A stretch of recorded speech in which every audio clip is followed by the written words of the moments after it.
We're here today with Dr. Eugene Parker. He is a professor at the University of Chicago, or was there for a long time, and of course wrote the seminal paper that predicted the supersonic nature of the solar wind, which of course is the way the solar wind really works. You're also here Dr. Nicola Fox, who is the project scientist of the Parker Solar Probe. And we're here really to listen to you, Eugene. And I wanted to just ask you, just before we get into question and answer, how does it feel here, being here and having a spacecraft out there on the launch pad with your name on it? Nobody has ever been asked that question, so.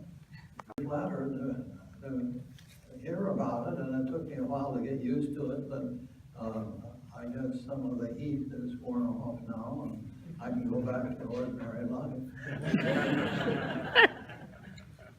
The one thing that I really have always admired about Eugene Parker, Gene, as every one of his friends refers him to, is his tremendous humility. I'm going to embarrass him here. I remember when he visited the university I used to work at, and I basically asked, how do I introduce you? And it's like, well, say I'm that guy who did this PhD and then he couldn't get a job.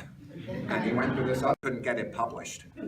And then his friend helped him, and the paper was published. Eventually it all turned right, and he was a professor at the University of Chicago. He said, you should introduce me that way, because your students need to understand that just being successful doesn't mean it's always easy.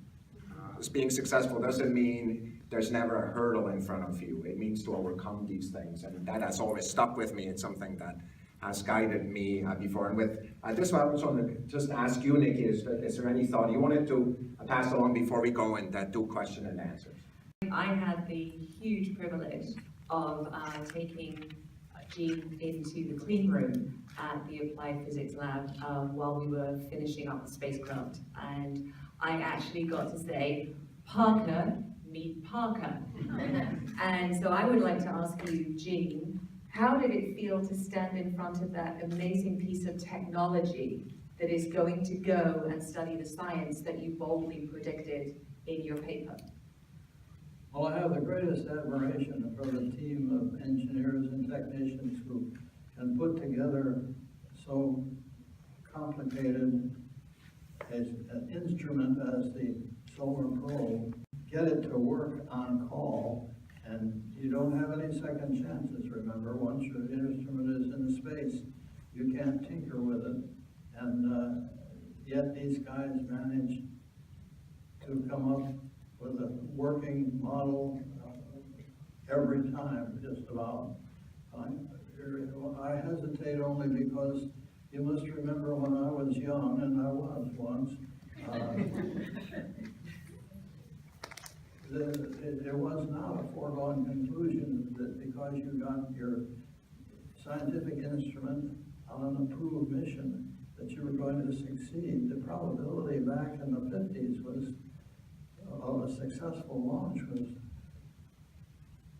maybe 50%, but scientific careers went up in smoke on the launch pad through nobody's fault. And it was just the process of learning all the crazy little things that can go wrong with a perfectly straightforward spacecraft and instrument. None was accomplished in those days, and sort of takes my breath away when over the years I see how things have advanced. So here we are with a spacecraft rather more complicated than most that have gone in the past, and I bet you it's going to work.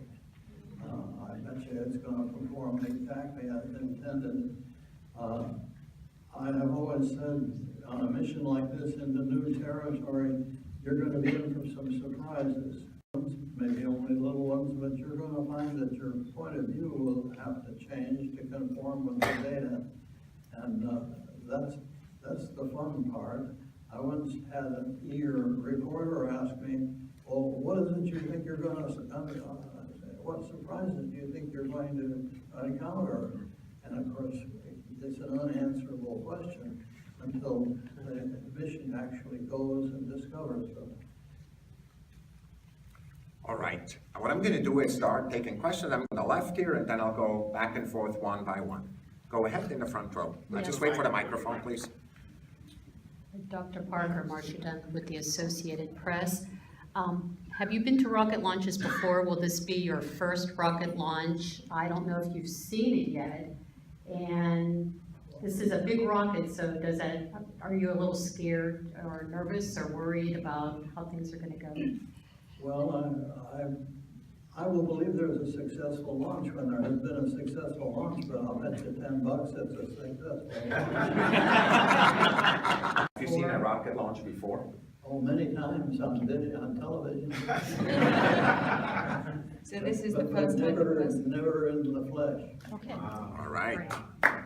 That's fabulous. And Dr. Parker is going out to see the rocket tomorrow, and so he will get to see the beautiful Delta